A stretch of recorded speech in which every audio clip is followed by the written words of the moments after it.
Assalamualaikum warahmatullahi wabarakatuh. Alhamdulillah nahmaduhu wa nasta'inuhu wa nastaghfiruh wa na'udzu billahi min shururi anfusina wa min sayyiati a'malina. May yahdihillahu fala mudilla lahu wa may yudlil fala hadiya lahu.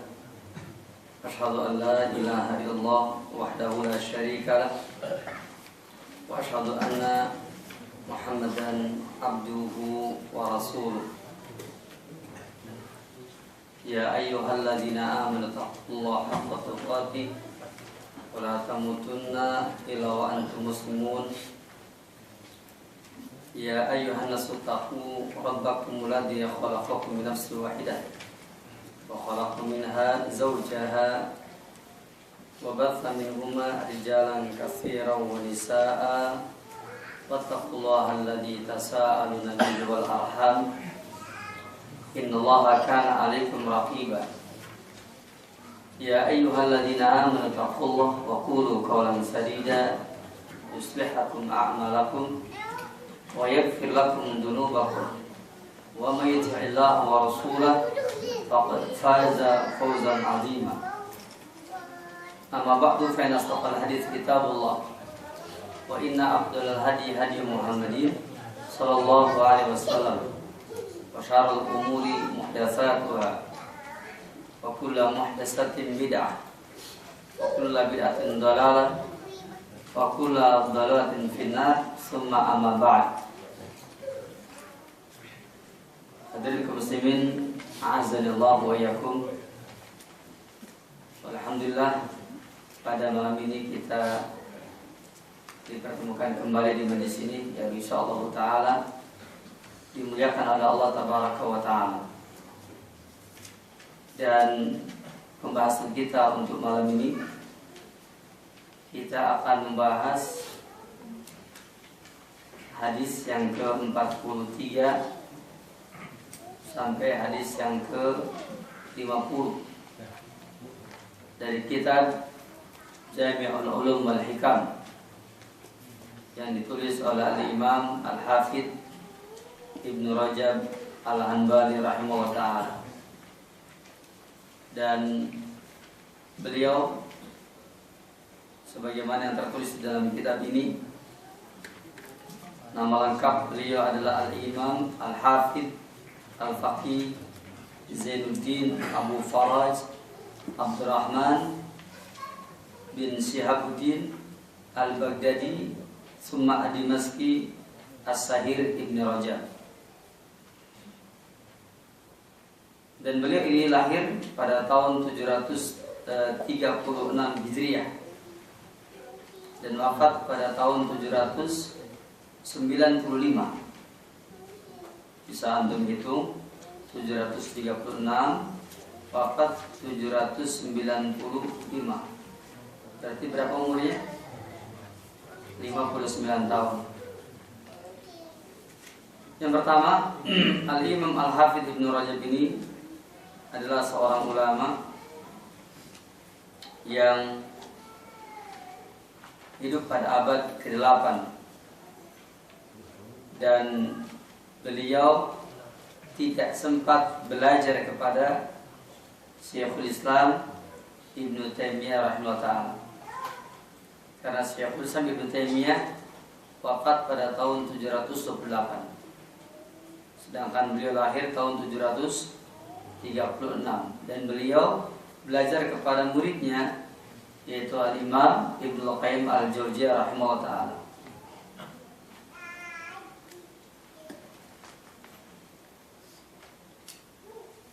Kitab Jami'ul Ulum wal Hikam sebagaimana yang pernah saya sampaikan bahwa kitab ini memiliki sejarah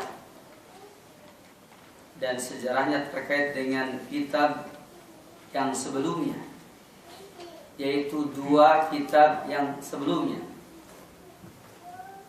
Karena kitab Jami'ul Ulum wal Hikam tersusun lantaran dua kitab sebelumnya. Dulu Al-Imam Ibnu Shalah rahimahullah ta'ala beliau membuat tulisan yang berjudul Al-Ahadisul Kulliyah, yaitu hadis-hadis yang di dalamnya berisi tentang materi-materi yang berisi tentang Al-Qawaidul Kulliyah, kaidah-kaidah yang bersifat menyeluruh, kaidah-kaidah yang bersifat umum.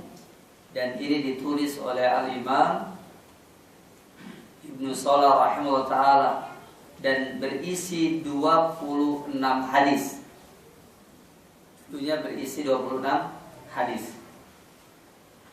Lalu dari 26 hadis yang tertulis di dalam risalah yang bernama Al-Ahadisul Kulliyah, kemudian ditambahkan oleh Al-Imam An-Nawawi rahimahullah ta'ala, ditambahkan sebanyak 16 hadis.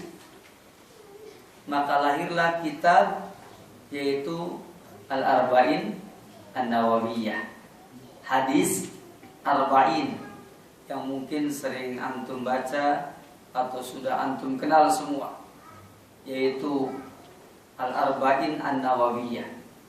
Jadi hadis Arba'in itu tidak murni buah karya Imam An-Nawawi, tetapi itu melengkapi buah karya Al-Imam Ibnu Salah. Al-Imam Ibnu Salah, beliau menulis kitab atau risalah Al-Ahadisul Kulliyah berisi 26 hadis, lalu ditambahkan oleh Al-Imam An-Nawawi dengan 16 hadis, maka jadilah 42 hadis. Dan setelah itu baru kemudian datanglah Al-Imam Al-Hafidh Ibnu Rajab Al-Hanbali rahimahullah, dan beliau membuat kitab dengan nama Jami'ul Ulum wal Hikam, dan ini melengkapi hadis yang ke-42 diteruskan sampai hadis yang ke-50. Jadi beliau menulis 43 sampai ke-50. Jadi kalau kita membahas kitab Jami'ul Ulum wal Hikam, yang kita bahas tentu dari 42 sampai 50. 43 sampai 50. Kenapa? Karena itu tambahannya. Adapun dari 1 sampai 42 itu sudah biasa, yaitu membahas hadis Arba'in. Saya bertanya, sudah pernah bahas hadis Arba'in? Sudah selesai atau sudah sebagian? Sudah selesai ya? Alhamdulillah, berarti sekarang kita membahasnya hadis yang ke-43 sampai hadis yang ke-50 insyaallah ta'ala. Nah, ya para akhwat, a'azzallahu, ini yang akan kita bahas insyaallah ta'ala. Dan itu yang bisa saya sampaikan sebagai muqaddimah dalam pembahasan kitab Jami'ul Ulum wal Hikam.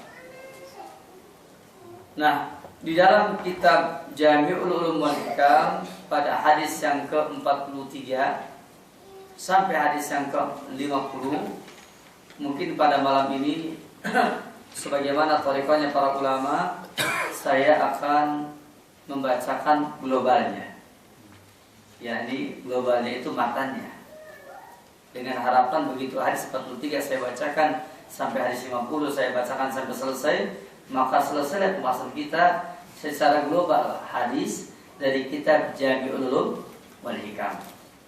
Jadi bagi antum yang bisa hadir malam ini, selesai sudah sampai hadis yang ke-50. Walaupun mungkin nanti penjelasannya secara singkat dulu, dan saya tidak mengembalikan kepada kitab Jami'ul Ulum wal Hikam secara menyeluruh, tidak.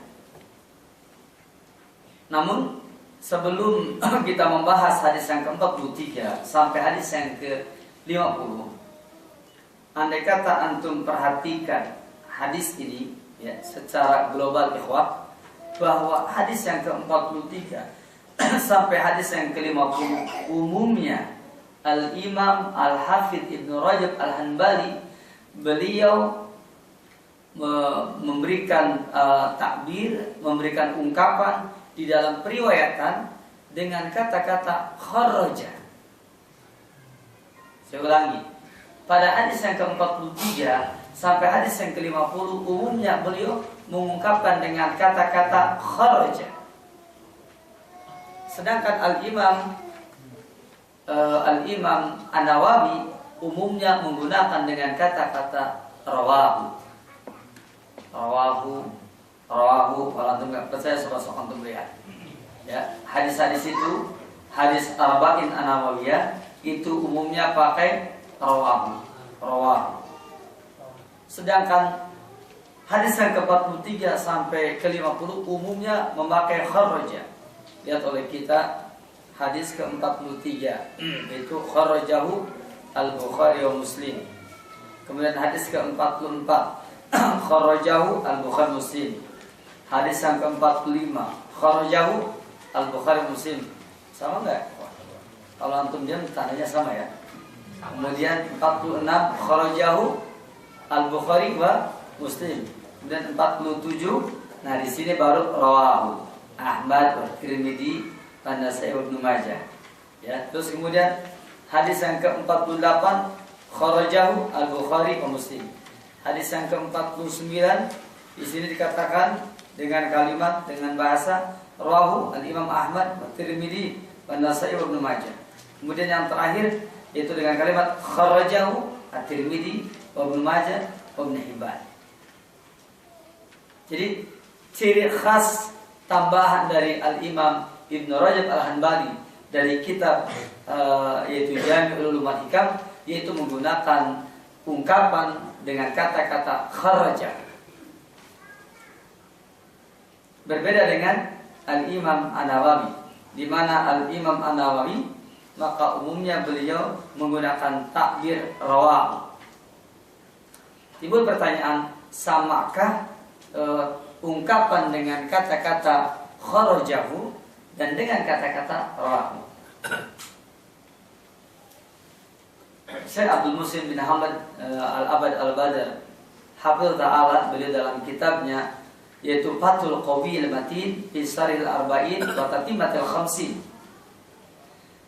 di dalam kitab beliau mengatakan bahwa, ya, biar mudah ditangkap, ungkapan kharajahu dengan ungkapan rawahu, kata beliau, wala farqa baina ta'birain, tidak ada perbedaan di antara dua ungkapan ini, li'anna ma'nahuma wahid, karena maknanya satu, tidak ada perbedaan.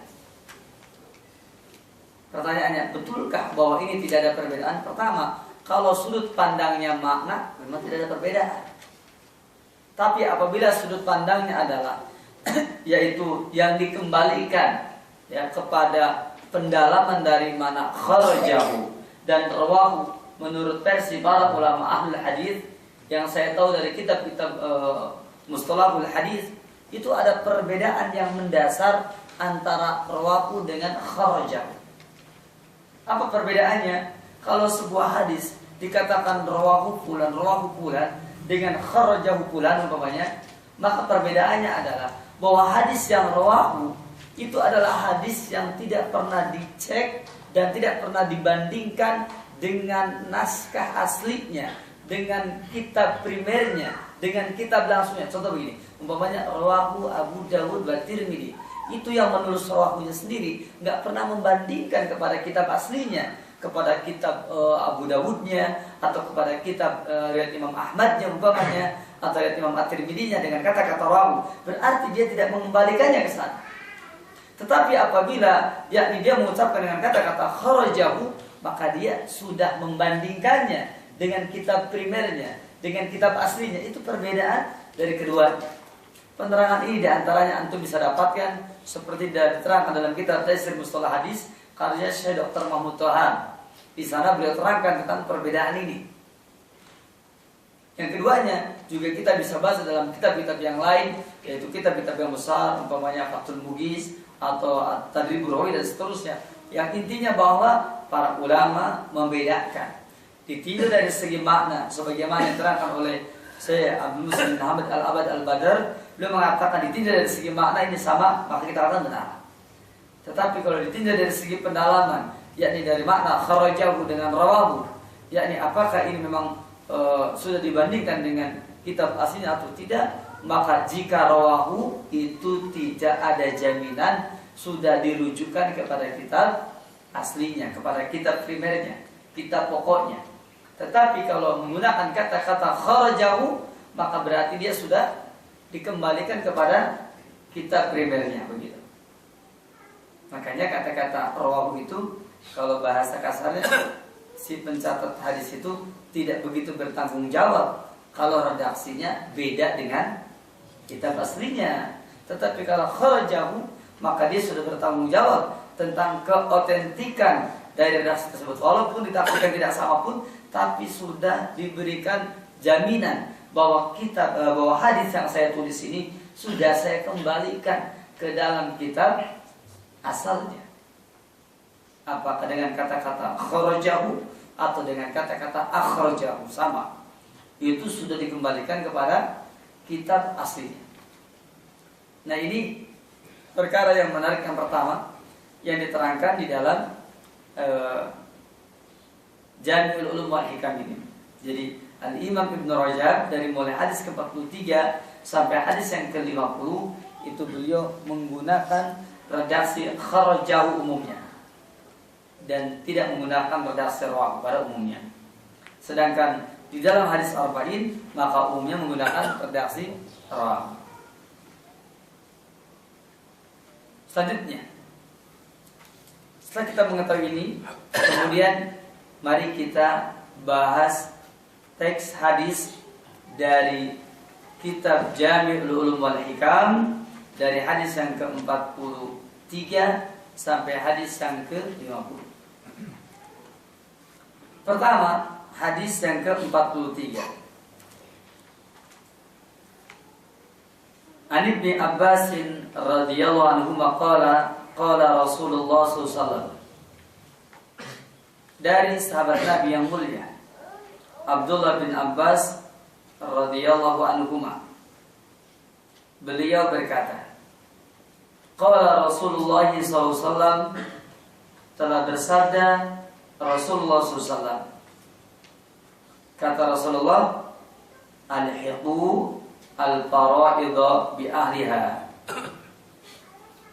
berikanlah al-fara'idha, bagian-bagian dari harta waris itu, bi ahliha, kepada ahlinya.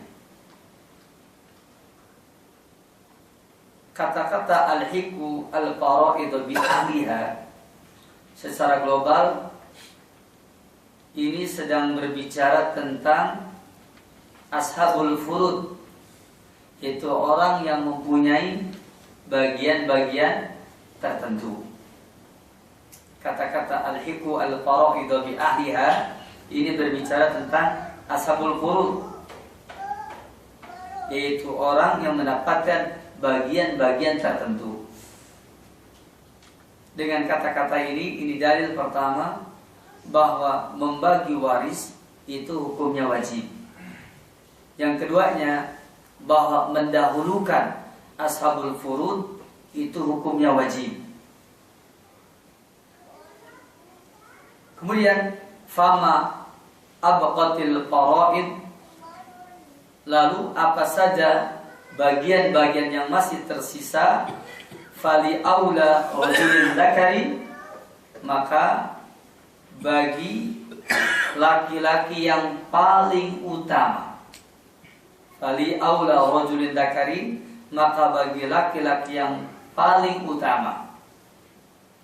Secara singkat, ini sedang berbicara tentang yaitu mu'assib, orang yang mendapatkan asobah, dan al-mu'assib binafsihi, yaitu asobah yang dengan sendirinya itu adalah dari pihak laki-laki.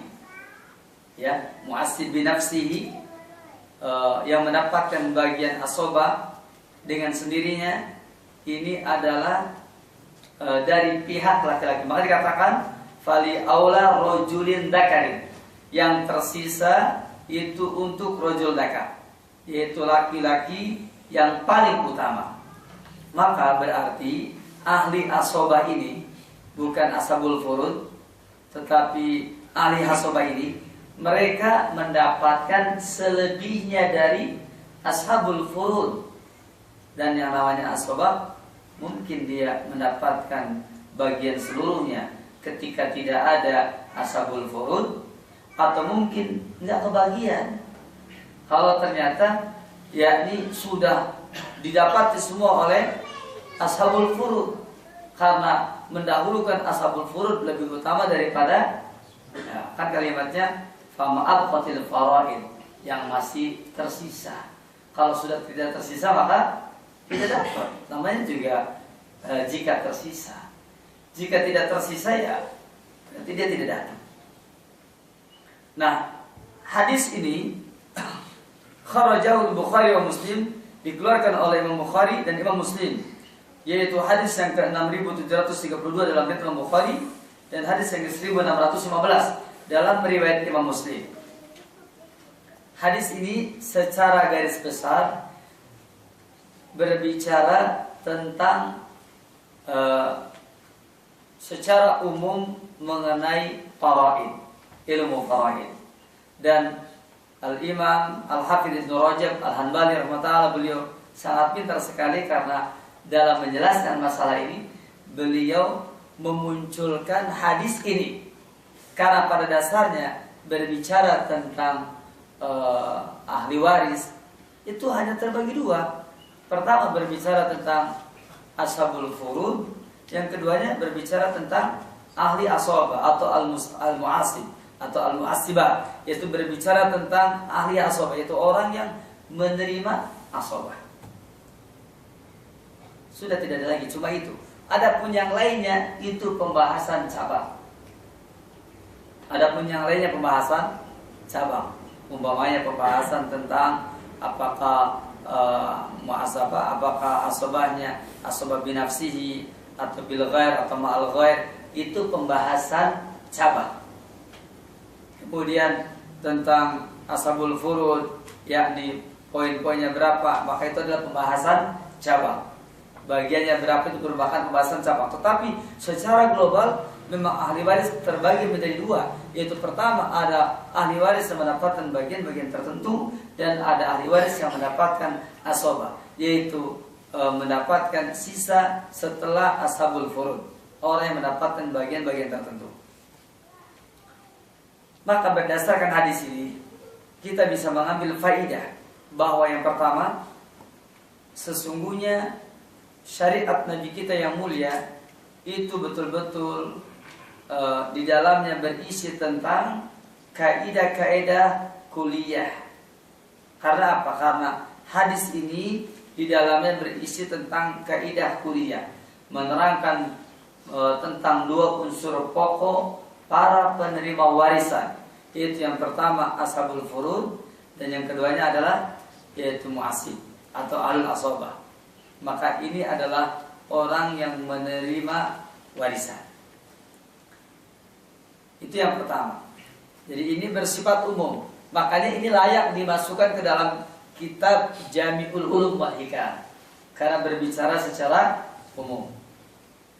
Kemudian yang keduanya, sebagaimana yang tadi sudah saya terangkan, bahwa mendahulukan orang yang mendapatkan bagian tertentu itu lebih utama ya daripada mendahulukan ahli ashabah tadi.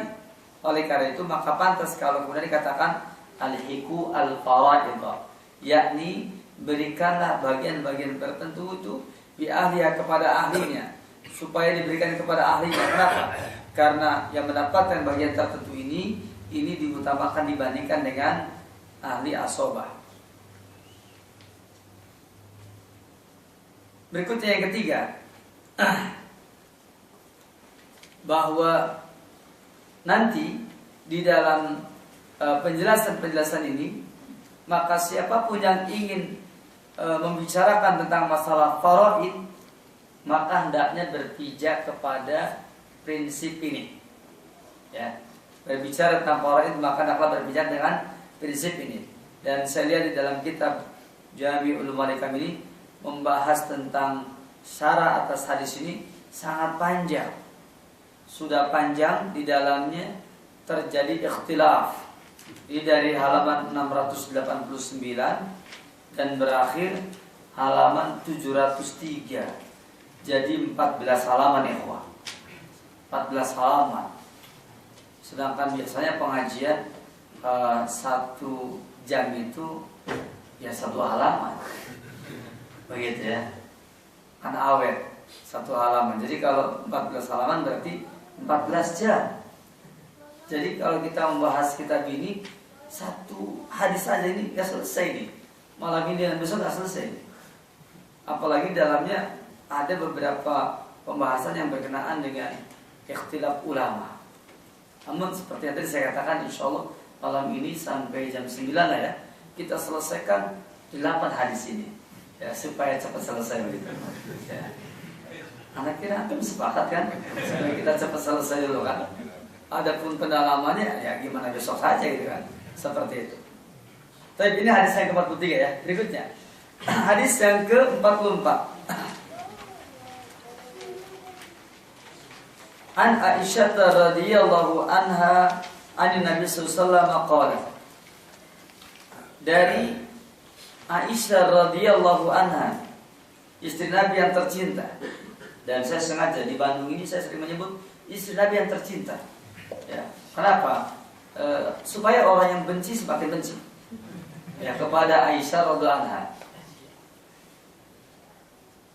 Aisyah menerima hadis ini dari Nabi sallallahu alaihi wasallam, dari Nabi sallallahu alaihi wasallam, yakni dari suaminya.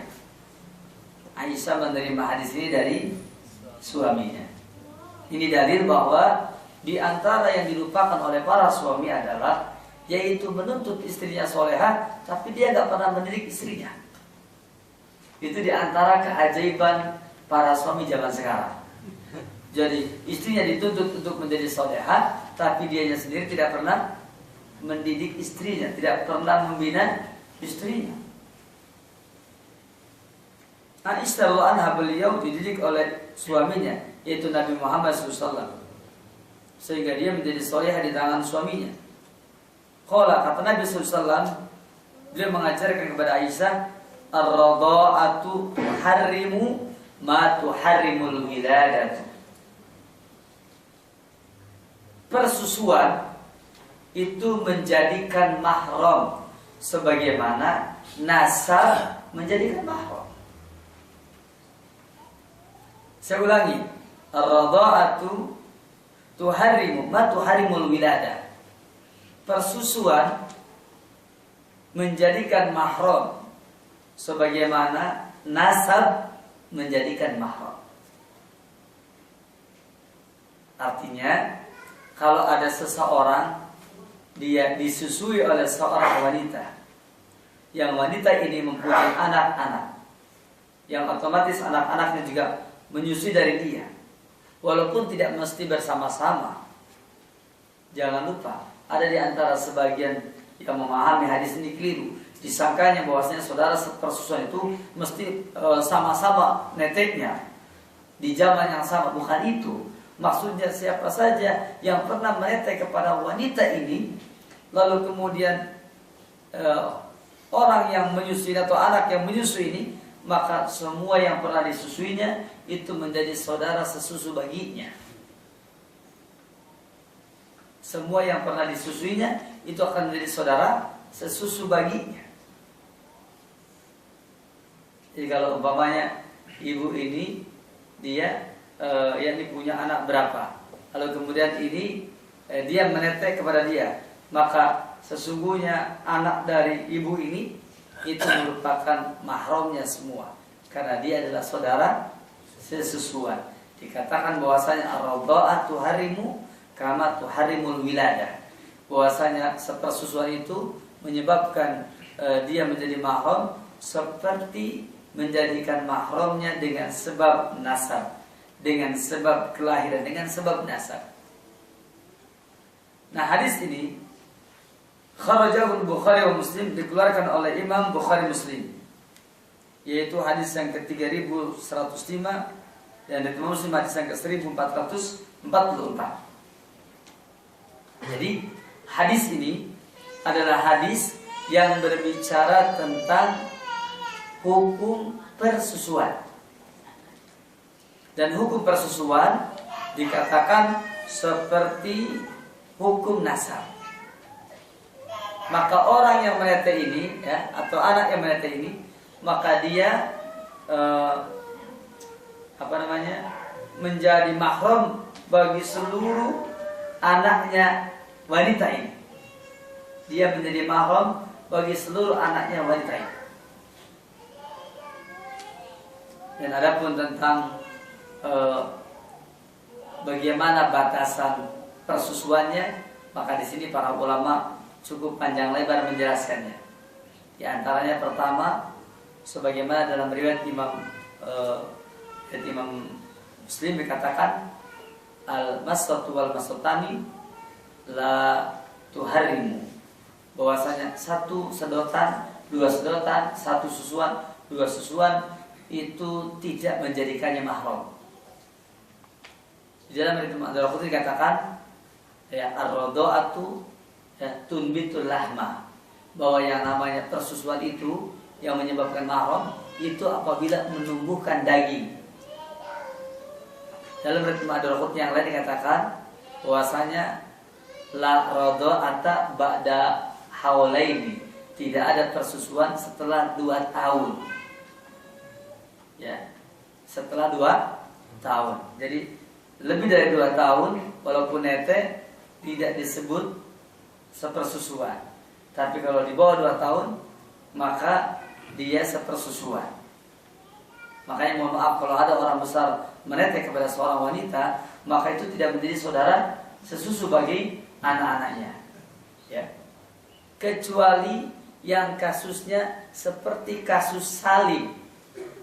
Kasus Salim yang dia diangkat sebagai anak angkat, lalu kemudian dia sudah berjenggot, dia sudah dewasa, kemudian ketika itu yakni bapak angkat ya kalau tidak salah Abu Dzar, itu dia begitu risih melihat Salim sering keluar masuk rumahnya karena dia sudah apa? Sudah dewasa. Sampai kemudian waktu itu Rasulullah SAW mengatakan kepada istrinya Abu Dzar, ardi'i, apa katanya? Susui dia, begitu. Tapi para ulama di sana terjadi ikhtilaf bagaimana cara netein dia gitu kan, karena dia sudah berjenggot begitu. Ya. Kemudian Syekh Muqbil bin Hadi Al-Wadi rahimahullah, beliau telah memberikan satu fatwa yang sangat bagus sekali. Kata beliau, kan di sana diterangkan ardi'i, itu kan intinya neteknya, kan bukan tekniknya kan begitu. Adapun teknik neteknya apakah langsung kepada alatnya atau tidak, kata beliau ya tentu saja tidak. Ada cara lain, umpamanya dengan cara dikeluarkan dulu air susunya, lalu kemudian diminumkan kepada dia. Itu kata beliau, dan kata beliau, inilah menurut saya yang lebih memberikan jalan keluar terhadap problem Salim yang sudah berjenggot ini. Masa dia harus netes kepada ibu angkat, ini nggak mungkin. Nah, tapi khusus hanya untuk kasus yang seperti ini saja. Jadi ini terbatas pada kasus-kasus yang berkaitan dengan kasus Salim. Dia menjadi anak angkat, kemudian dan dia memang perlu dimahramkan, maka dengan cara seperti tadi. Nah, nanti akan dibahas oleh kita dalam masalah ini, yaitu berkenaan dengan ar-radha'at wa harrimu ma tuharrimul wilada. Kharajahul Bukhari wa Muslim. Nah, dengan hadis ini tadi sudah saya katakan ini adalah hadis yang bersifat umum dan berbicara tentang bahwa sepersusuan itu menyebabkan dia menjadi mahram seperti menyebabkan mahramnya dengan sebab nasab. Dengan sebab nasab.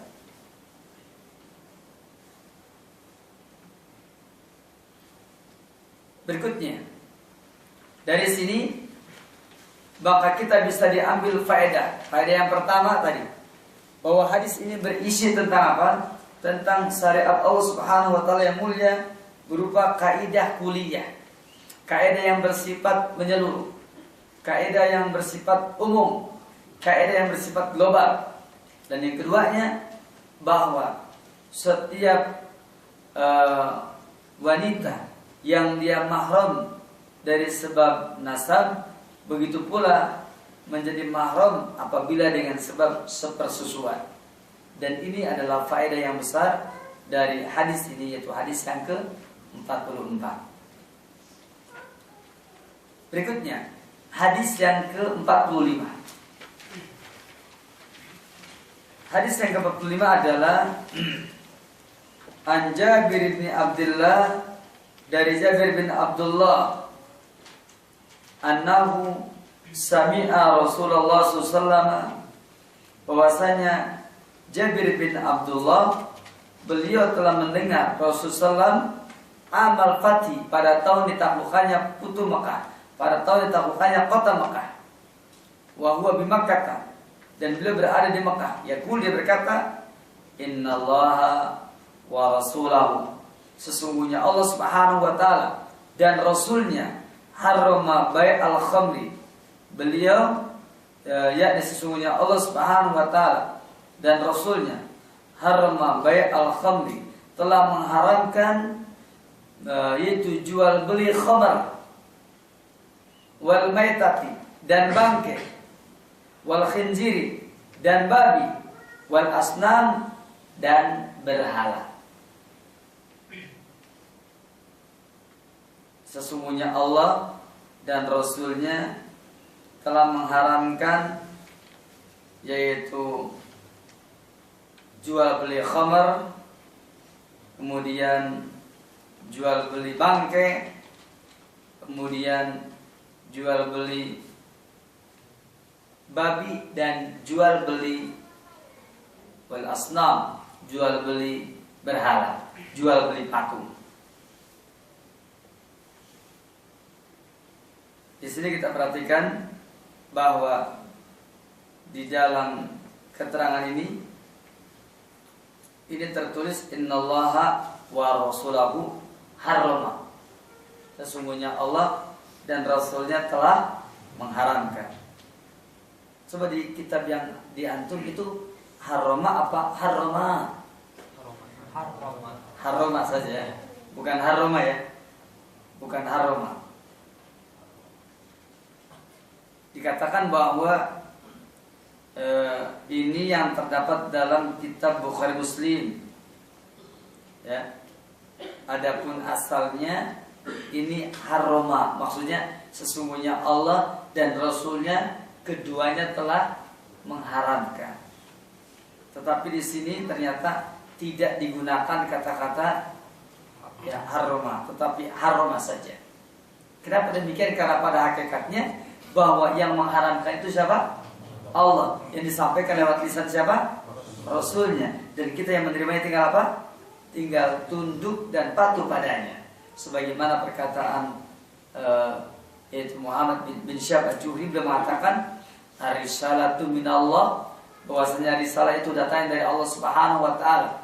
Kemudian wa ala rasuli al-balagh, kewajiban Rasul adalah menyampaikan, wa alaina, dan kewajiban kita adalah at-taslim, yaitu berserah diri padanya, tunduk padanya.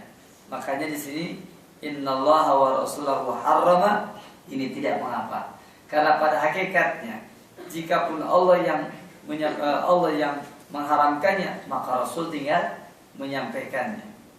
Dan Rasul dianggap mengharamkan karena memang Rasul SAW juga adalah hamba Allah, utusan dari Allah Subhanahu wa taala yang diperintahkan supaya menyampaikan bahwa ini merupakan perkara yang diharamkan.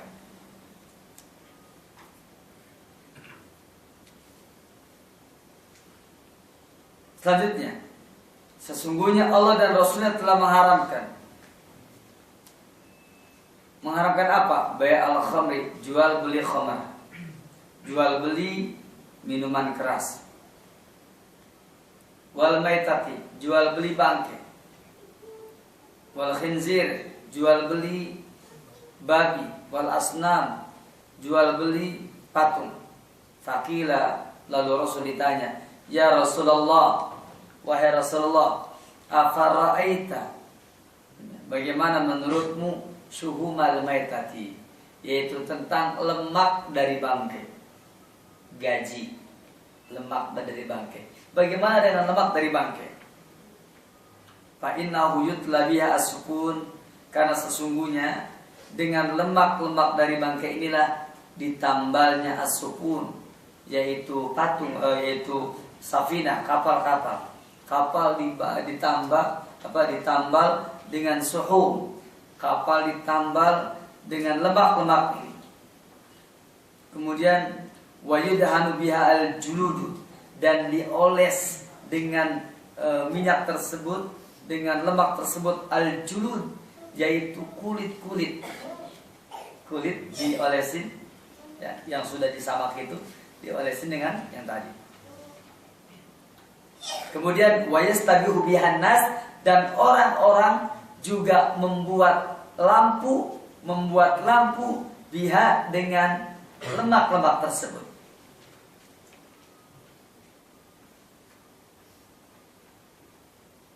Qala, kata Rasulullah, la huwa haramun, tidak boleh, dia tetap haram.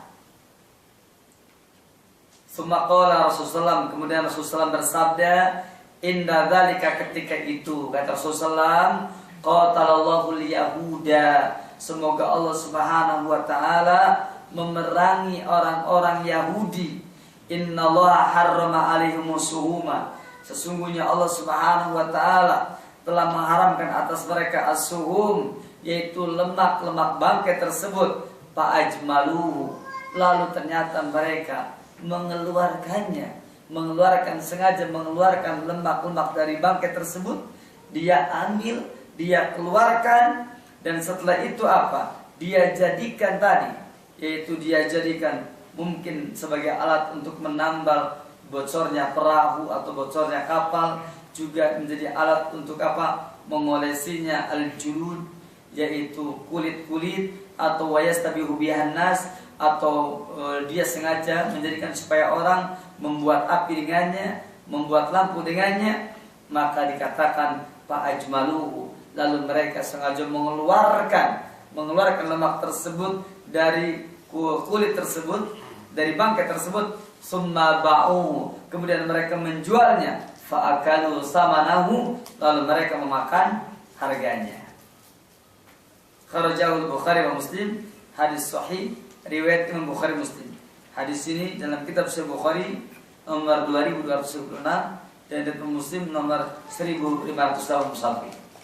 Jadi hadis ini adalah hadis yang berbicara tentang sesuatu yang bersifat umum, tentang tingkah laku kaum yang menyimpang, ya, kaum yang menyimpang. Pertama, ini cerita siapa? Cerita tentang kaum Yahudi.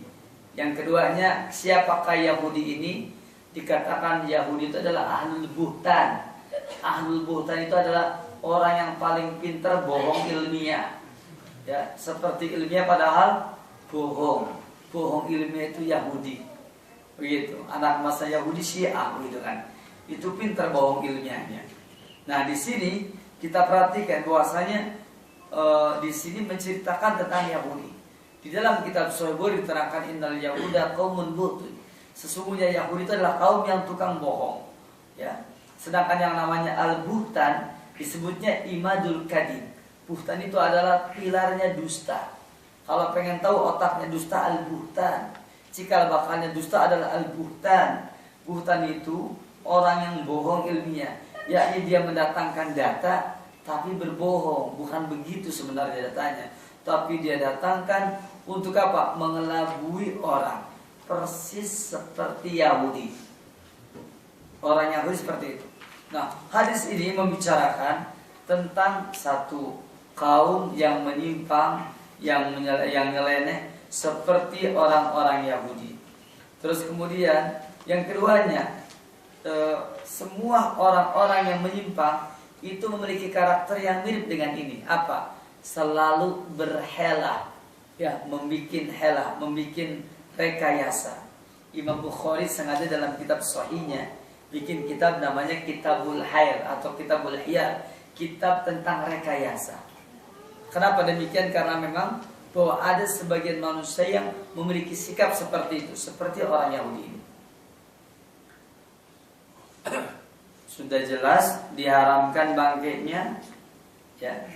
Itu pula dengan dengan lemaknya diakalin oleh mereka. Bagaimana kalau dibikin sufun, yaitu supaya itlaq sufun, untuk nambah perahu atau kapal yang rusak. Itu kan manfaatnya besar kan kapal itu. Atau umpamanya bagaimana kalau kulit ini ya kita olesin dengan dia ya supaya awet, supaya kuat. Atau bagaimana kalau kita bikin saja untuk lampu ya seperti itu, kan nggak dimakan itu ya. Dia bilang nggak dimakan. Kan di sini terangkan bahwasanya di sini yang dilarang itu adalah pertama jual beli khamar, duanya jual beli bangke, tiganya jual beli khinjir, yang keempatnya jual beli asnam. Nah kata mereka ini kan yang dilarang jual beli bangkainya, kan bukan lemaknya ya, bagaimana kalau lemaknya? Karena lemak ini sangat bermanfaat sekali, sangat berfaedah sekali. Apa faedahnya? Ya itu yang tadi sudah sebutkan, kapan bocor ditambal pakai yang tadi. Kemudian kulit yakni supaya awet, maka dia diawetkan dengan dikasih minyak tadi. Atau bisa dimanfaatkan oleh manusia untuk lampu. Ternyata apa? Rasul melarang, la huwa haram. Tidak, dia itu haram. Tetap dia ini haram, walaupun dibikin seperti apapun, walaupun dirubah-rubah, dibikin-bikin, tetap dia itu haram dan tidak bisa jadi halal. Lalu Rasul cerita bahwa tingkah laku yang seperti ini, yang kalian usulkan ini persis seperti tingkah laku orang Yahudi. Qatalallahu al-yahuda innallaha harrama 'alaihimus suhum fa'ajmaluhu thumma ba'uhu fa'akalu thamanahu. Dikatakan bahwasanya semoga Allah Subhanahu wa taala memerangi orang Yahudi karena sesungguhnya Allah telah mengharamkan kepada mereka as-suhum, yaitu lemak dari binatang dari bangkai tersebut, tetapi fa'ajmaluhu, lalu mereka sengaja mengeluarkan lemak tersebut, lalu thumma ba'uhu, kemudian dia yakni menjualnya fa'akalu thamanahu. Kata mereka, kita kan enggak makan jual beli bangkai kan, itu cuma ngambil lemaknya saja. Itu kan bukan bangkai, karena bangkai lain urusannya. Tetapi ini sebenarnya sama, cuma mereka melakukan rekayasa. Oleh karena itu, dari hadis ini, yakni hadis yang ke-45 ini, maka di sini ada faedah yang berharga. Pertama bahwasanya ingin menjelaskan tentang haramnya 4 urusan ini. Pertama, bai'ul khamri, jual beli khamar ini haram. Yang keduanya bai'ul maitati, yaitu jual beli apa? Bangkai. Yang ketiganya bai'ul khinjir, jual beli apa tadi? Ya, jual beli babi. Ya, yang ketiga, yang keempatnya yaitu bai'ul asnam, yaitu jual beli asnam, yaitu jual beli patung. Ini faedah dari hadis yang ke-45 ini. Secara global, saya katakan secara global, karena yang saya bacakan ini matanya dulu. Berikutnya, Nabi SAW juga menjelaskan tentang keharaman ini ketika di Mekah pada tahun ditaklukkannya kota Mekah. Yaitu tahun berapa? Tahun berapa Mekah ditaklukkan? Tahun berapa kota Mekah ditaklukkan? Tahun 8 Hijriah sahih. Tahun 8 Hijriah. Ya. Ini pasca perang Khaybar. Perang Khaybar tahun berapa? Tahun 6 Hijriah. Kan 6 juga pasnya 8 ya. Enggak mesti 7, 8 itu. Nah, perang Khaybar itu pada tahun keberapa? Pada tahun ke-6. Nah, pada tahun ke-7 Rasulullah SAW itu menikahi Maimunah, ya, menikahi Maimunah tahun ke-7 Hijriah, menikahi Maimunah, dan Maimunah dinikahi dalam keadaan halal. Dan kita tahu bahwasanya baru kemudian Nabi SAW ihram haji ya, yaitu ketika tahun 10 Hijriah. Nabi SAW menjelaskan tentang haram tersebut, keharaman tersebut ketika di Mekah. Kenapa? Tujuannya supaya orang-orang yang sudah masuk Islam ketika putu Mekah itu supaya segera menahan diri dari dari berjual beli dengan 4 barang tadi, yaitu bai'ul khamri supaya tidak lagi terulang, bai'ul maitah itu jual beli bangkai juga supaya mereka tidak terulang lagi, bai'ul khinjir jual beli babi juga sama, begitu pula bai'ul asnam yaitu jual beli apa? Asnam, jual beli patung. Itu juga tidak boleh.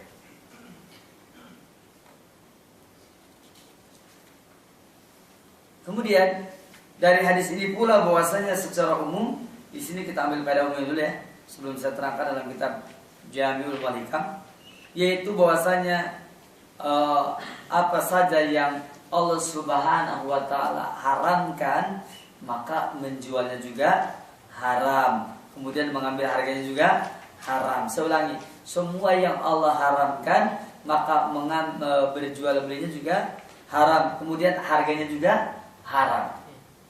Jadi kalau benda itu secara datnya haram, itu dia jangan malah diperjualbelikan. Jadi datnya haram, diperjualbelikan tidak boleh. Karena apa? Karena jual belinya haram dan juga harganya pun juga haram. Hasil jual beli juga haram. Kenapa? Karena dia haram datnya. Haram itu ada haram datnya, ada haram bukan karena datnya. Jadi ada yang haram li datihi, ada yang haram li ghairihi. Atau ada haram yang karena datnya, ada yang karena yang lainnya. Ada lagi haram yang karena datnya, dan ada lagi haram yang arid, yang datangnya mendatang ya, karena hal lain. Atau bahasa gampangnya ada sesuatu, kalau misalkan berkenaan dengan makanan, ada makanan yang haram dan ada yang haram dimakan. Ada makanan yang apa? Ada makanan yang haram dan ada yang haram dimakan. Kalau makanan yang haram berarti datnya, kalau yang haram dimakan berarti usahanya, hasil usaha. Ya. Jadi ada yang haram dimakan, ya. Itu ada makanan haram, ada yang haram dimakan. Kalau makanan haram berarti datnya. Kalau yang haram dimakan berarti apa? Iya, berarti usahanya, upayanya begitu.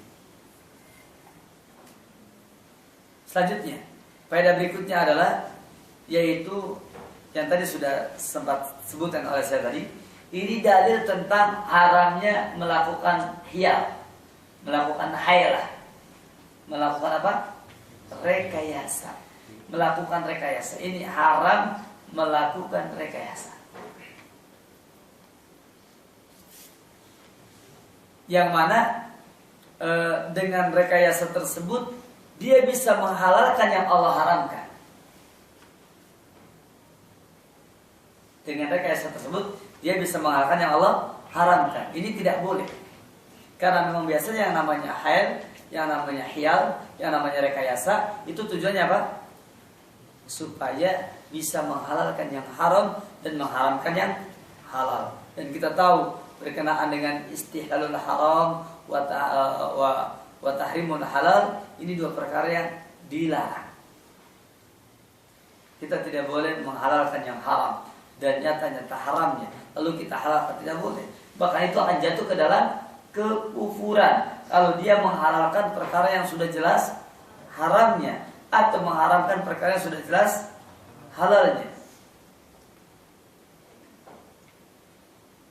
Berikutnya, dari sini kita mengetahui bahwasanya berkenaan dengan masalah hiyal ini, berkenaan dengan masalah rekayasa ini, maka makhluk pertama di muka bumi ini, di muka bumi ya, bukan di langit, yang pertama kali tercela karena melakukan perkara yang seperti ini adalah Yahudi. Yahudi ini makhluk pertama yang tercela karena melakukan rekayasa. Sebenarnya guru besar Yahudi itu adalah yaitu iblis. Iblis. Bukankah iblis dia mengatakan kepada Nabi Adam AS ketika Nabi Adam mendekati pohon, ya, yaitu kata Allah, wala taqraba hadhihi syajarah, dan janganlah kamu berdua mendekati pohon ini. Ya, pohon apa namanya? Namanya pohon ini. Ya, tidak disebutkan namanya. Ada pun yang mengatakan syajaratul khuldi, itulah nama tipuan yang antum juga tertipu sehingga menyebutnya syajaratul khuldi. Syajaratul khuldi, syajarah artinya pohon, al-khuldi kekekalan. Jadi kalau antum mengatakan ini adalah pohon khuldi, itu sama dengan mendukung konspirasi iblis, ya, terhadap siapa? Terhadap Nabi Adam AS. Makanya jangan menjawab pohon kurma. Ya. Ini. Apa pohon ini ya? Pohon apa? Tidak tahu. Karena tidak diterangkan. Ahli tafsir pun tidak menyebutkan. Ikhtilaf semua itu. Yang penting si pohon di surga. Itu saja. Nah, gara-gara ada sebutan wala taqraba hadhihi syajarah. Ada yang mengatakan bahwasanya surga yang dulu pernah ditempati Nabi Adam itu adalah bukan surga yang dijanjikan, tetapi dia adalah surga yang bukan dijanjikan, begitu. Ya. Kenapa? Karena surga yang dijanjikan itu adalah surga yang tanpa taklif, tanpa tugas, tanpa beban, dan tanpa kewajiban untuk mengerjakan atau menjauhkan. Tidak. Itu betul-betul bebas surga yang akan datang. Sedangkan surga ini ada taklif. Maka ini bukan surga yang akan datang. Ini bukan al-jannatul mau'udah, yaitu surga yang dijanjikan. Tetapi ini adalah surga yang dulu. Ditanya, jadi surga di mana ini? Ya pokoknya bukan surga nanti. Karena surga nanti nggak ada taklif. Maka saya mau tanya, kalau Allah Subhanahu wa taala memberikan taklif surga zaman dahulu boleh nggak? Boleh. Boleh. Kan janji Allah itu surga yang akan datang itu yang tidak ada taklifnya. Lalu kalau surga yang dahulu itu kemudian dijadikan surga yang akan datang, boleh tidak? Boleh. Boleh. Mana ada yang melarangnya? Tidak ada. Oleh karena itu maka sebenarnya mengatakan surga yang dulu ditempati oleh Nabi Adam itu adalah surga yang bukan surga yang akan datang. Ini adalah sesuatu yang mengada-ngada. Kenapa mengada-ngada? Karena sesungguhnya Allah Subhanahu wa taala berhak untuk apa? Untuk menetapkan adanya taklif di zaman dahulu. Tidak ada masalah. Kenapa? Karena Allah Subhanahu wa taala yakni tidak pernah melarang dan tidak pernah berjanji bahwasanya, artinya tidak menjanjikan bahwa surga terdahulu itu yakni tidak ada taklif juga sebagaimana tidak. Makanya itu sah-sah saja. Ala kulli hal, makanya kenapa kata Al-Imam Ibnu Katsir mengatakan surga yang terdahulu itu adalah surga yang berada di langit. Dan itu adalah surga yang dijanjikan. Hanya bedanya zaman dahulu pernah ada taklif, sedangkan yang akan datang tidak ada taklif. Nah ini informasi kepada kita bahwa Yahudi tercela karena dia adalah ahlul hayal, yaitu yang tukang berhala. Jadi kalau antum ada yang suka berhala, mungkin antum terkena paham Yahudi sehingga suka berhala.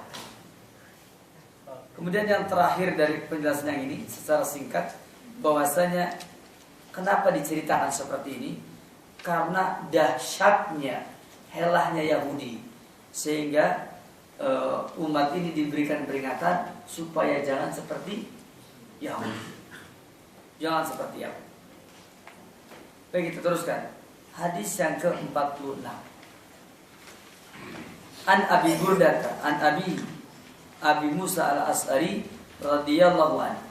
Dari Abu Burdah, dari bapaknya yaitu Abu Musa al-As'ari radhiyallahu anhu. Anna Nabi sallallahu memba'atsahu ila Yaman. Sesungguhnya Nabi sallallahu pernah mengutus Abu Musa al-As'ari ke Yaman. Beliau pernah mengutus Abu Musa al-As'ari ke Yaman dan mengutusnya seorang diri. Diutusnya Abu Musa al-As'ari seorang diri. Fasa'alahu, lalu dia bertanya kepadanya an asribatin, tentang minuman-minuman tusna'u biha yang dibuat di sana. Di mana? Di Yaman.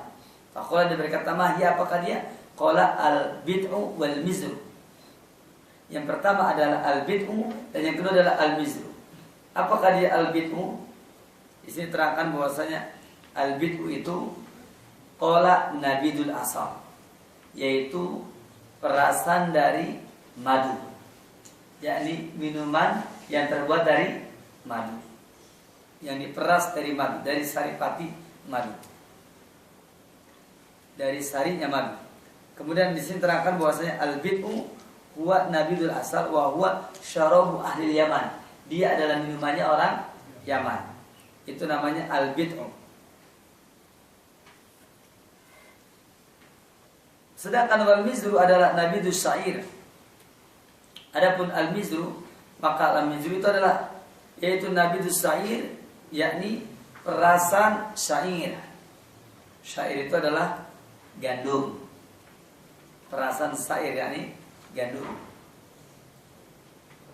Apa al-mizru itu? Huwa syarabun yakunu minal dzurrah was-sa'ir wal hintah. Dikatakan bahwa yang namanya al-mizru adalah huwa syarabun, yaitu minuman yakunu minal dzurrah, yang terbuat dari dzurrah. Apa artinya dzurrah? Jagung. Dzurrah itu jagung.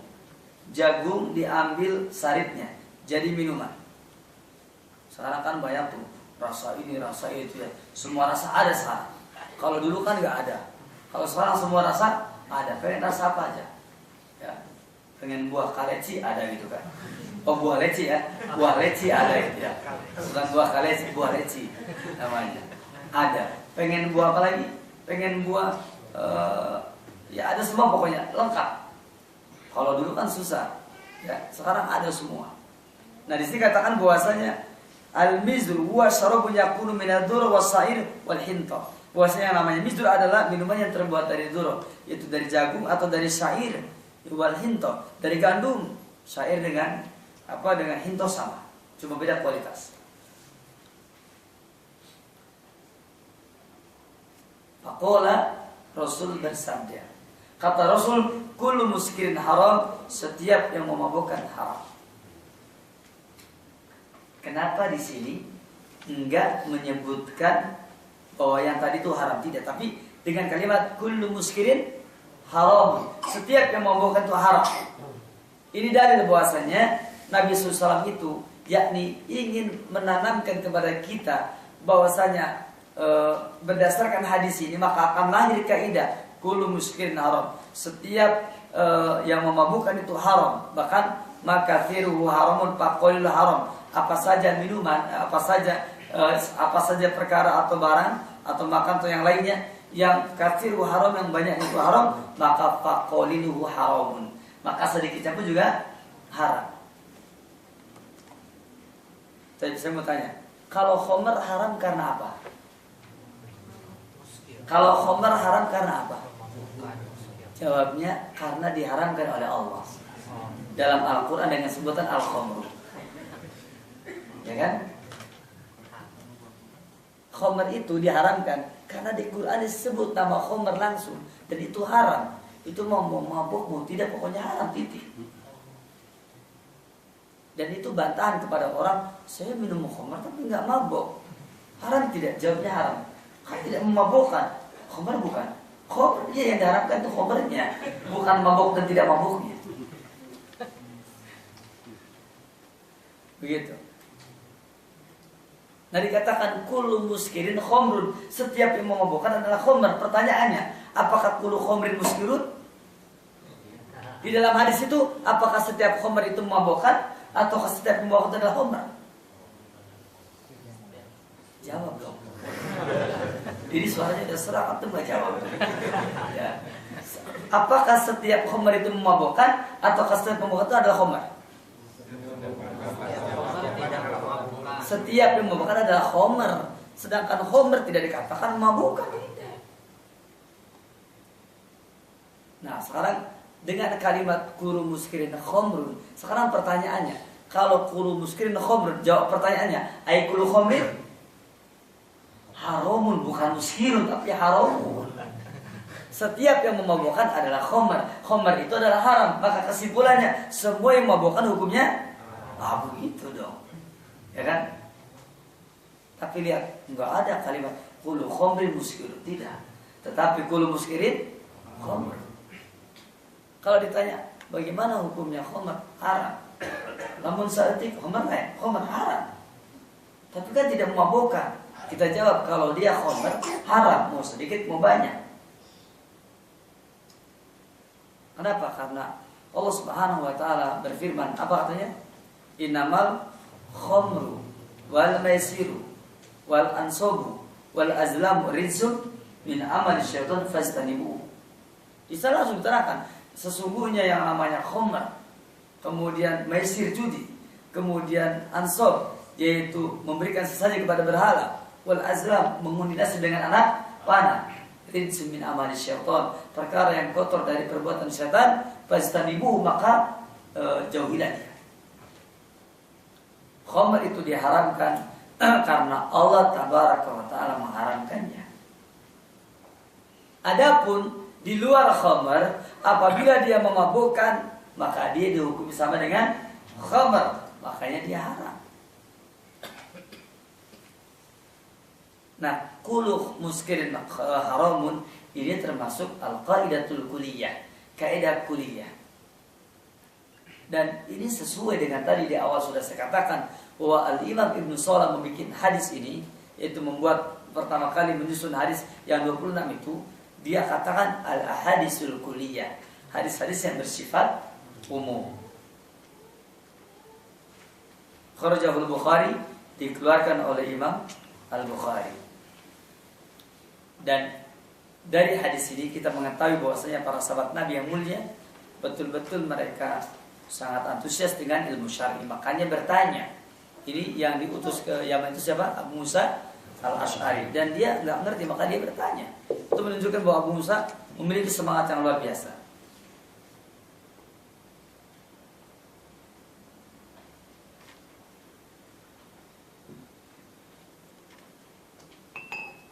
Dan beliau mengatakan bahwa sesungguhnya barang-barang ini adalah perkara yang diharamkan. Dan insyaallah taala ikhwan fillah azawakum, nanti kita akan teruskan dengan poin yang dengan hadis yang ke-47, juga yang ke-48, terus kemudian 49 dan 50. Ini sudah jam 9 ya. Saya kira cukup dulu insyaallah taala. Insyaallah nanti kita akan teruskan pada pertemuan besok insyaallah taala.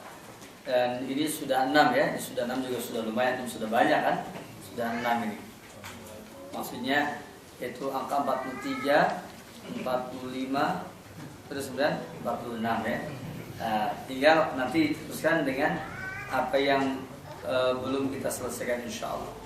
Wassallallahu ala Muhammadin wa ala alihi washabihi akhir da'wana alhamdulillahirabbil alamin. Dipersilakan barangkali ada pertanyaan terlebih dahulu.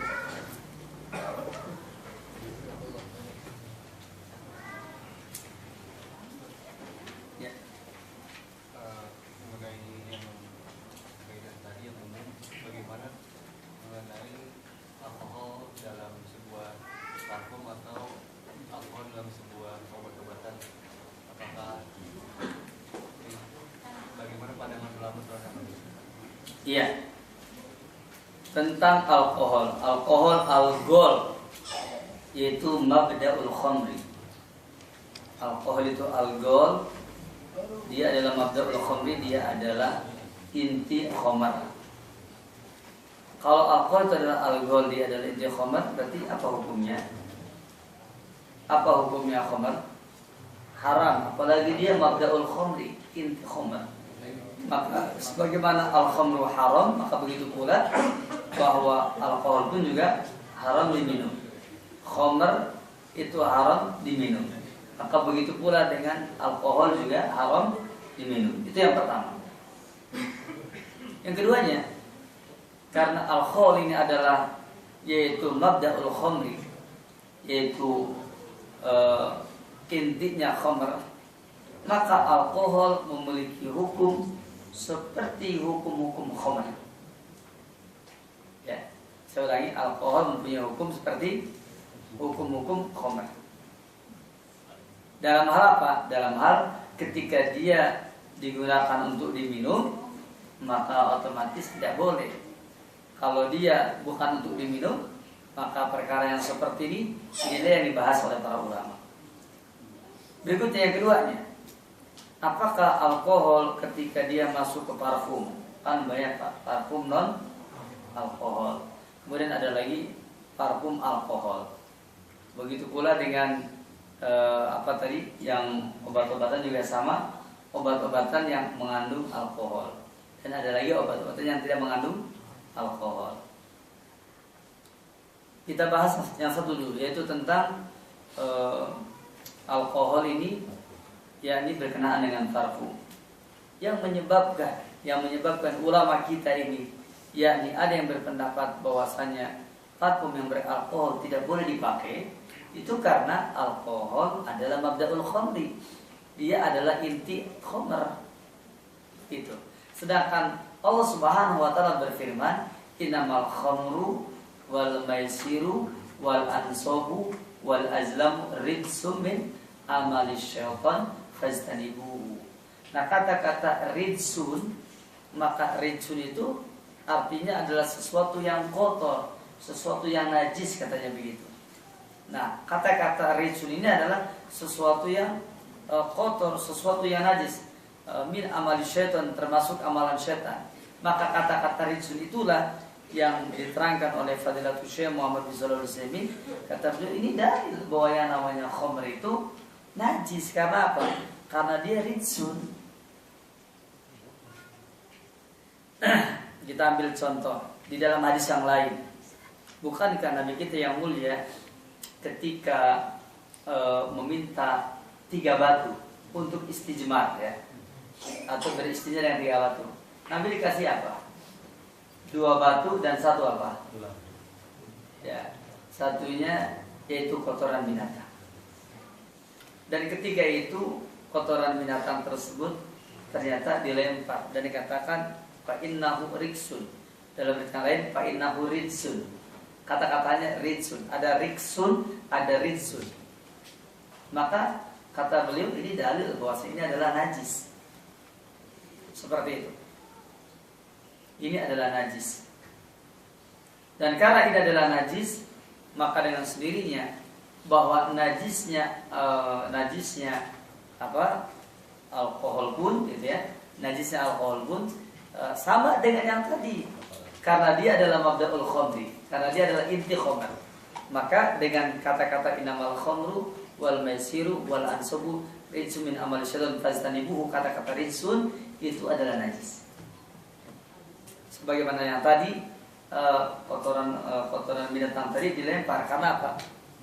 Karena rijsun atau riksun. Walaupun di sana ulama ikhtilaf tentang apa. Ini yang dilempar tuh kotoran unta apa kotoran keledai? Karena raus itu kan dikasih raus. Dikatakan bahwasanya Rasulullah itu waktu itu menerima 2, yaitu 2 batu dan 1 raus.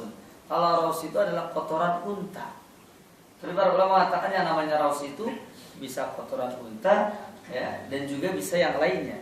Walaupun memang raus itu adalah kotoran dari binatang seperti unta. Adapun roji itu adalah merupakan kotoran dari kuda bigal, ya, dari kuda bigal. Kuda bigal itu adalah kuda percampuran antara keledai dengan kuda, ya, percampuran, ya, dengan apa? Keledai dengan kuda. Maka lahirlah kuda bigal. Sementara kuda bigal ini percampuran dari binatang yang diharamkan dan yang satunya binatang yang halal, sehingga itu dikatakan sama dengan himar, kotorannya sama-sama najis. Maka kotoran yang najis, maka dia tidak boleh untuk istijmar, untuk bersuci tadi. Yaitu kalau dengan batu dibolehkan, tapi kalau dengan kotoran ini tidak boleh. Kalau kotoran keledai tidak boleh, lantaran keledai barang yaitu binatang yang haram dimakan. Binatang yang haram dimakan maka kotorannya najis. Begitu. Begitu pula dengan kuda bigal sama, karena dia campuran antara keledai dengan kuda. Nah, adapun binatang seperti seperti kotoran unta, maka dia tidak digunakan untuk bersuci. Lantaran apa? Lantaran kotoran unta itu adalah makanan dari binatangnya jin, gitu ya. Itu kotoran dari binatangnya jin.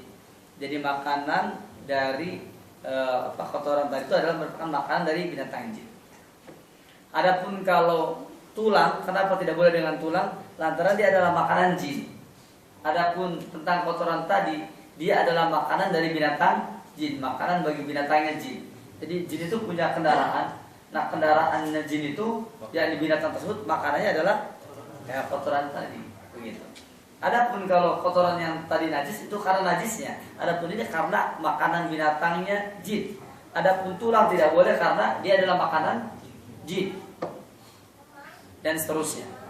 Nah, dari sini walaupun memang berbagai macam bentuk penafsiran, tapi dia satu, bahwasanya berarti yang menjadi sebab tadi karena dia adalah rizun, karena dia adalah kotor, karena dia adalah najis.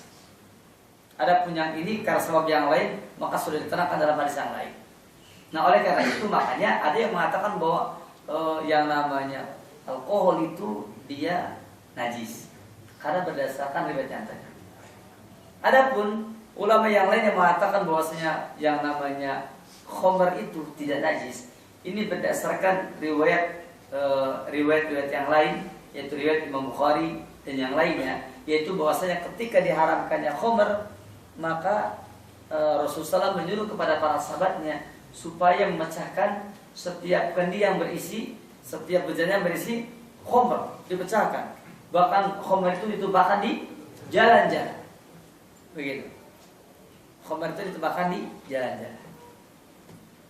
Maka ketika itu diambillah sebuah kesimpulan bahwasanya karena ini yakni di jalan-jalan, berarti kalau dia betul-betul najis, maka tidak mungkin Nabi kita yang mulia menyuruh apa? Iya, menyuruh para sahabatnya untuk membuang ke jalan. Kalau memang ini najis. Kalau ini najis, tentu tidak akan dibuang di jalan. Tidak akan ditumpahkan di jalan. Kenapa? Karena di antara iman yang terendah adalah imatatul ada anitorik, menyingkirkan al-ada, sesuatu yang mengganggu, sesuatu yang kotor, ya, anitorik dari jalan. Sedangkan yang namanya al-ada yaitu kuluma yata'adda bihin nas minal adiro, ya, yaitu semua yang mengganggu manusia berupa kotoran manusia, wasyau, ya, wal mismar, yaitu paku dan yang lainnya. Semua yang mengganggu termasuk adiro. Adiro kotoran, najis. Maka itu pun tidak boleh. Maka dikatakan kalau ini adalah najis, tidak mungkin disuruh dibuang di jalan begitu. Dan seterusnya. Nampaknya ikhtilaf ini tidak selesai. Ya, tidak selesai. Tidak selesai saya terangkan pada malam ini maksudnya. Tidak selesai. Kenapa? Karena di dalam kitab Asharul Mumti tentang penjelasan ini cukup panjang. Cukup panjang. Tetapi berulang kali Syaikhul mengatakan ini dalilnya jelas. Ya, bahwasanya yang namanya ridsun itu adalah najis. Tetapi mereka yang mengatakan tadi, mereka memiliki bantahan bahwa ridsun itu najis. Kalau betul najis, innamal khamru wal maisiru wal ansobu wal azlam. Pertanyaannya, apakah khamr itu najis? Andai kata ridsun najis, khamr berarti najis. Kemudian yang keduanya yaitu maisir, judi. Apa aja yang najis judi itu? Kartunya. Apakah kartunya najis? Begitu. Domino najis, domino. Atau undang, selintir gitu kan, najis ya, atau kuslak, gelutuk gitu kan, ya, apa itu najis? Terus yang ketiganya yaitu ansob, yaitu makanan yang untuk berhala, apakah makanan najis? Kemudian yang berikutnya yaitu al-azlam, yaitu mengundi nasi dengan anak panah, apakah anak panah yang najis? Maka ini pun mengandung ihtimal. Ini mengandung ihtimal kan? Oh iya, berarti apa itu? Maka kata para ulama, ini yang menjadi sebab ridsunya itu adalah yakni bahwa sesungguhnya yang menjadi masalah adalah perbuatannya. Perbuatannya. Khamr maksudnya minum khamrnya, bukan khamrnya. Begitu. Terus kemudian yakni yang keduanya judi, maksudnya bermain judinya, bukan barang judinya. Bukan dominonya. Domino apa najis seperti tidak? Tidak. Begitu. Terus kemudian begitu pula dengan apa ini? Dengan memberikan sesaji, bukan sesajinya, ini bukan makanannya, tetapi mempersembahkannya itu yang najis, yang ridsun min amal syaitan, perkara yang kotor dari perbuatan setan. Begitu pula dengan azlam, mengundi nasib dengan anak panah, mengundi nasibnya, anak panahnya kan tidak najis. Itu bantahan dari mereka yang tadi, makanya saya bilang nggak selesai gitu, nggak selesai. Nanti kalau ini sudah selesai kan akan ada lagi bantahan kepada yang sini. Ala kulli hal, kalau antum sekiranya ragu bahwasanya parfum yang dengan alkohol ini khawatir najis, ya sudah kan masih banyak parfum ya, Areham kan masih banyak begitu kan ya. Antum pakai saja yang gitu ya. Kalau memang antum masih ragu. Tapi kalau antum yang yakin ini sih nggak apa-apa lah insya Allah. Ya, ini tidak apa-apa ya antum boleh tidak apa-apa memakainya. Karena apa? Karena ini merupakan perkara yang diperhatikan oleh para ulama kita. Ini yang pertama. Yang keduanya yaitu tentang apa tadi? Iya, alkohol sebagai obat. Nah, sekarang alkohol sebagai obat.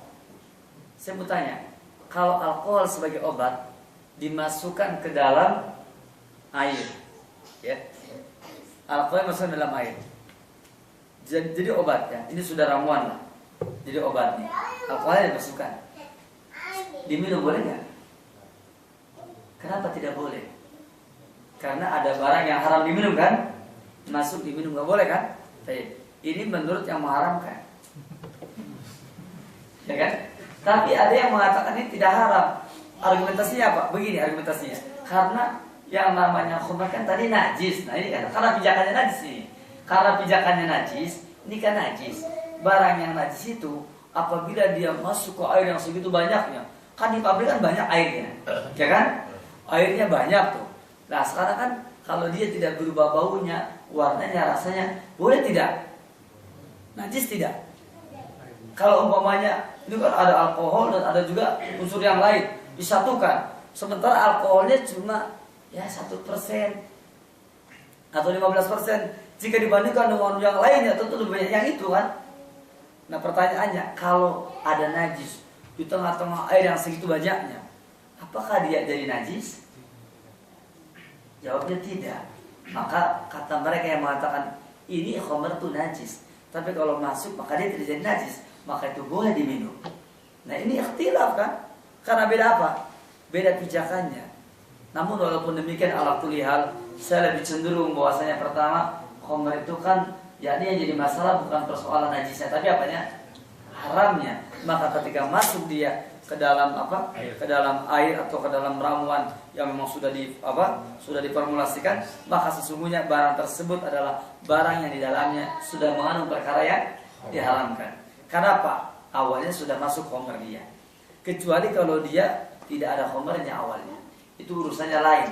Tapi kalau umpamanya dia memang sudah jadi khamr, itu sudah jadi alkoholnya, kemudian dimasukkan ke sana apapun namanya, apakah metanol, etanol, propanol atau alkanol, terserah pokoknya yang nol itu kan masuk ke sana, maka yang seperti ini tetap bahwasanya unsur alkoholnya masuk dia.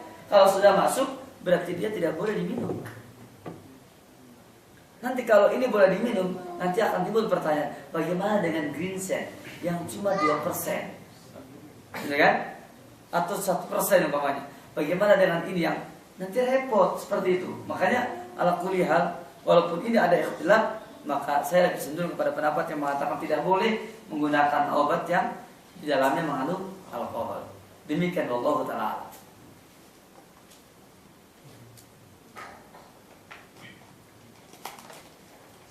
Ya. Kalau untuk obat luka gimana? Gimana? Untuk alkohol untuk obat luka. Ya, alkohol diharamkan kalau untuk diminum.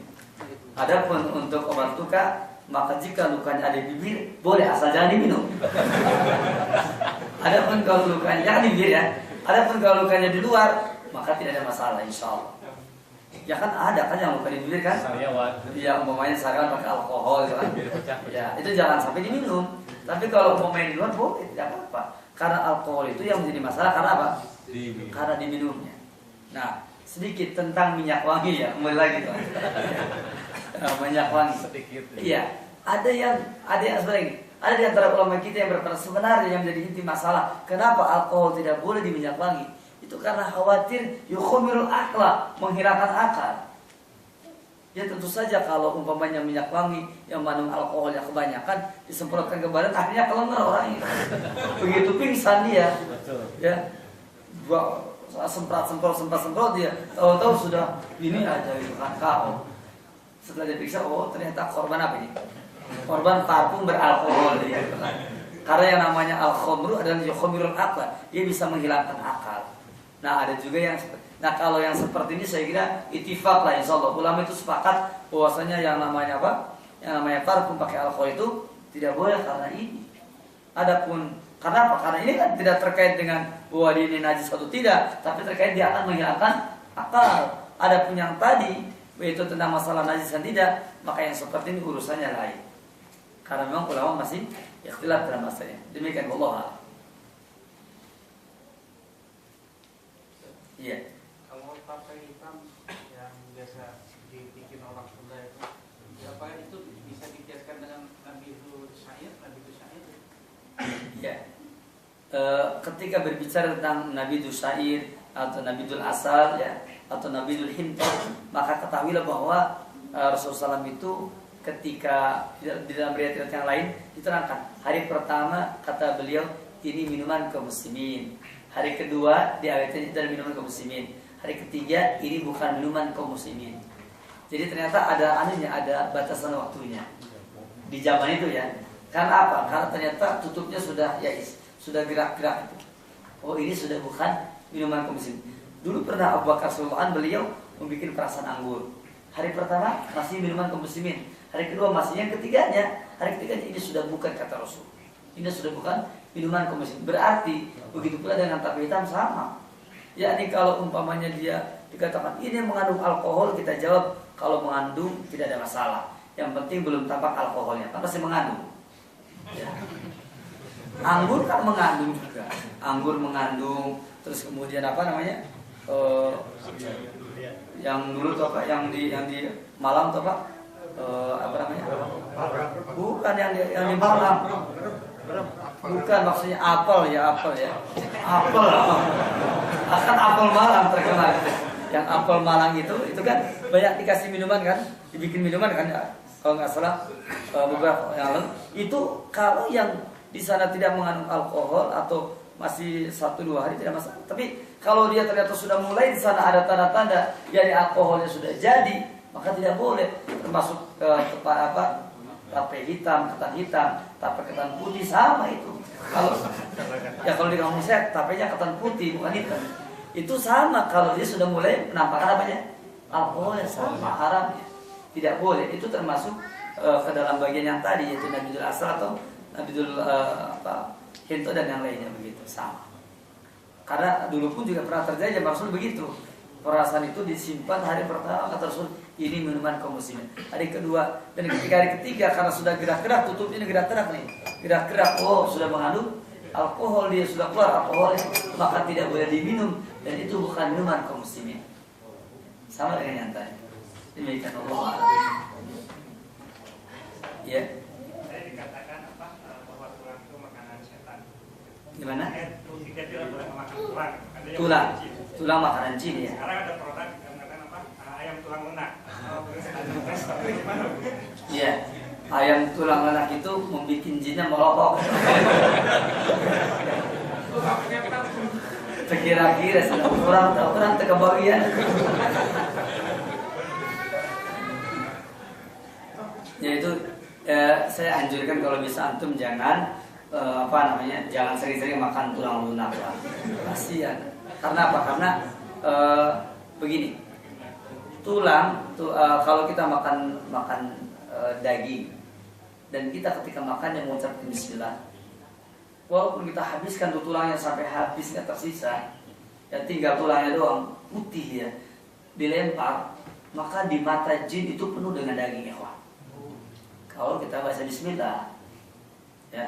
Kalau kita tidak baca bismillah, maka ketika kita makan daging itu, maka jin itu ya atau setan itu ikut makan juga dan kita. Karena di antara makanan setan itu adalah yaitu makanan yang tidak dibacakan dengan nama Allah.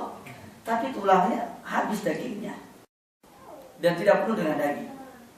Jadi ini merupakan sesuatu yang istimewa. Makanya antum kalau makan makan daging ya, di sana ketika makan daging itu sisakan tulangnya, tapi jangan lupa baca bismillah sebelumnya, biar walaupun ini sudah bersih, tetap di mata jin itu penuh dengan daging.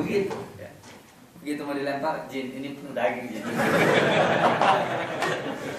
Terus dibahas malahan ya, dilempar sudah seperti itu. Dan ini termasuk bagian dari satu, kita menghabiskan daging dengan cara yang halal dan juga penuh dengan berkah. Yang keduanya, kita pun melempar tulang yang sudah kita makan seperti tadi.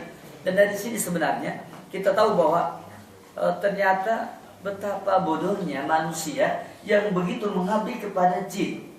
Kenapa? Jin itu makannya aja limbah kita. Limbah kita.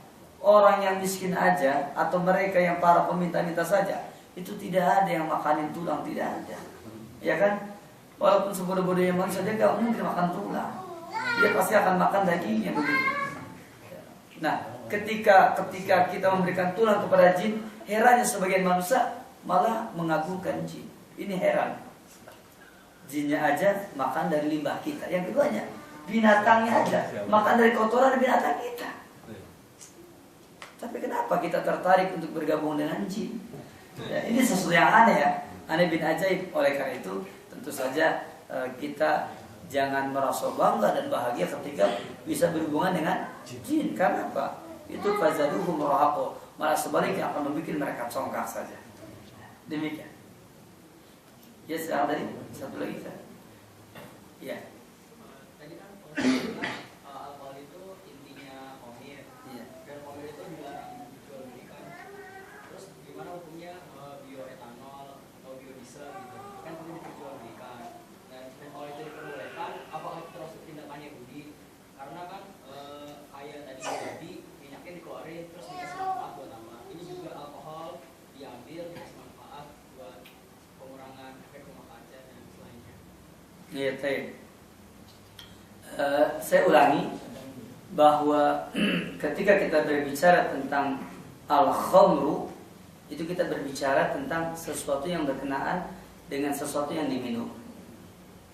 Sesuatu yang diminum, dan ini adalah perkara yang diharamkan. Dan istilah al-khamru sudah masyhur, itu terkait dengan minuman keras, minuman yang memang dia dikonsumsi untuk diminum.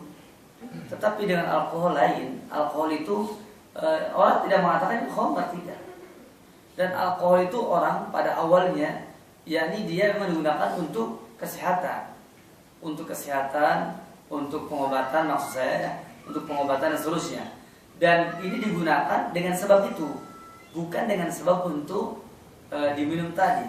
Dan ketika dia diperjualbelikan pun juga, itu bukan dengan sebab bahwa dia diakali untuk memakan hasilnya, bukan. Dan yang namanya alkohol ini sendiri, ketika dia diproses dan seterusnya, itu tidak sama persis. Cuma makna alkohol itu, alkohol yang tadi algol itu dikatakan mabda'ul khamr. Dikatakan algol itu karena gol, asal arti gol itu artinya yaitu raksasa. Algol itu raksasa. Ya, ada orang bilang algol artinya jurik setan gitu kan, begitu.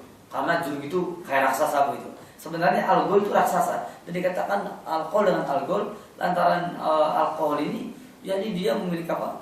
Memiliki manfaat yang besar seperti raksasa. Dan alkohol ini bukan perkara yang terkait dengan persoalan dari khamr diolah menjadi, tidak demikian. Tetapi alkohol adalah unsur lain. Tetapi dia dikatakan alkohol itu karena mereka katakan mabda'ul khamr karena memang unsurnya di dalamnya ternyata sama dengan khamr. Unsurnya sama dengan khamr. Bahkan dia adalah intinya khamr. Nah, oleh karena itu, maka ketika apakah ini termasuk ke dalam bagian yang tadi, bahwa ini adalah merupakan bagian yang diakal-akali ya setelah diharamkannya khamr, jawabnya tidak sama. Ya, karena dia memang tidak murni diambil dari khamr, tapi dia memang unsurnya sama seperti unsur khamr. Tetapi dia dari awal bukan untuk diminum, tapi untuk apa? Iya, tapi dia digunakan untuk pengobatan dan seterusnya. Jadi kias yang tadi tidak sama dengan kias dengan apa? Dengan bangkai yang sengaja dikeluarkan dikeluarkan gajinya atau lemaknya, kemudian setelah itu diperjualbelikan, dan mereka sengaja melakukan seperti itu adalah untuk merekayasa dari khamr dari metah tadi ya, yaitu dari bangkai itu sendiri ya. Demikian, wallahu a'lam. Cukup saya kira ya, insyaallah nanti kita teruskan besok hari insyaallah. Wa sallallahu ala nabiyina Muhammadin wa ala alihi wa sahbihi wa sallam. Alhamdulillah. Assalamualaikum warahmatullahi wabarakatuh.